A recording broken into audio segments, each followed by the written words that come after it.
বাবনদা, আজকে সকাল থেকেই কলকাতা ময়দানে বেশ চর্চা। প্রথমত ডার্বি ক্যান্সেল হয়েছে, তারপরে তোমাদের ম্যাচ ছিল এখানে গ্যালারিতে, এরিয়ান গ্যালারিতে বসে পুরো ম্যাচটা দেখছিলে। কেমন দেখলে? যাই হোক, দলের পরাজয় হয়েছে, কিন্তু তাও কেমন দেখলে সেটা যদি একটু। খেলাতে হার জিত আছে, তো দুটো টিমের মধ্যে ভালোই খেলা দেখেছি। হয়তো ইস্টবেঙ্গল ভালো খেলে হয়তো জিতেছে, জেতাটা আমায় মেনে নিতে হবে।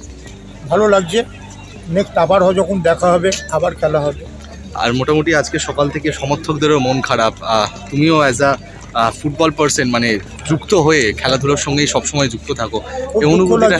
ডার্বিটা দেখার খুব ইচ্ছা ছিল, বাট ডার্বির জন্য আজকে প্রচুর মানুষ সমবেত হয়েছে। যে কালকের দিনটা ছুটির দিনটা, ছুটির মরশুমে ডার্বি দেখে সবাই বাড়িতে এসে ফিরে ভালো খাওয়া দাওয়া করবে, কিন্তু আলটিমেটলি সেই ডার্বি দেখতে পারলাম না। দুটো টিম এক পয়েন্ট পেল, এটা শুনে তো মোহনবাগান কিছুটা এগিয়ে থাকলো, ভালো লাগছে। Thank you বাবনদা।